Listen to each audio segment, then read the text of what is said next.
Good morning at ayan nga, kanina pa akong gising. Bumangon ako tapos sinet ko ulit yung camera. Para kunyari bagong gising lang ako, no? Ay, hirap din palang ginagawa ng mga vlogger, no? Nagtutulog-tulugan kahit gising ka naman, ah. Anyways, tuloy na natin ito pagpapanggap natin. At ayan nga, nauna nang gumising mag-ama ko, kaya nagligpit na ako ng higaan namin. At pagkagising ko nga ay nagluto na ako ng langganisa dito sa kawalin naming mas malibag pa sa'yo.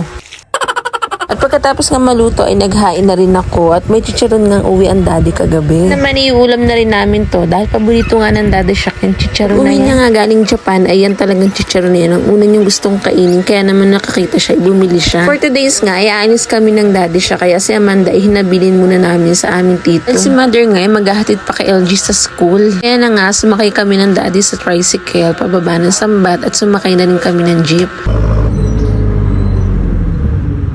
At fast forward nga, nandito na rin kami sa San Pablo at papasok na kami dito sa may shopping mall dahil dito yung kuhanan ng NBI. Yan nga pala ang pakay namin kaya kami nagpunta dito. At ang NBI nga ay dito mo matatagpuan sa shopping mall sa may 3rd floor. At ayan nga, papasok na kami sa loob pero papasok namin ay kailangan pa pang magpa-register sa baba. Pero dahil nga may nakita akong pre-register ng national ID ay niyaya ko muna ang daddy Shaq na magpa-register. Dahil free naman nga ito at sabi nga nila ay important ang meron ka nito.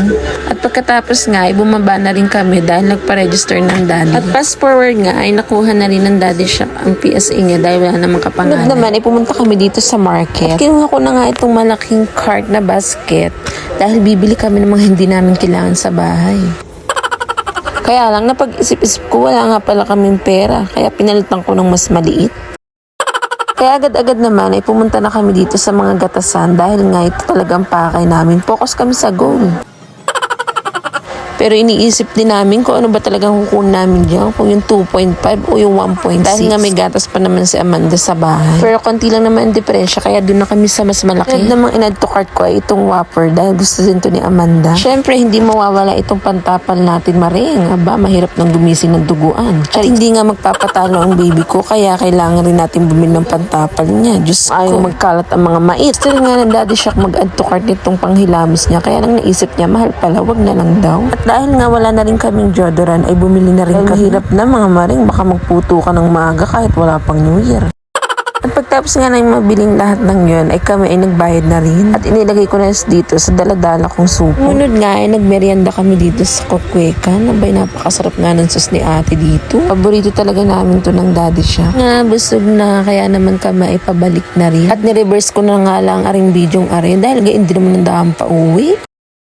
Pauwi ngayon madadaanan nyo aring Villa Escudero. Ang mga gusto pong pumasyal dyan, aba, ay puntahan nyo yan. Napakaganda po sa loob niyan. Kung hindi masasabing maganda dyan, ay kami nakapasok na diyan. Ang kaso mo, hindi ko napasok ang pinakaloob niyan, yung magagandang part dyan.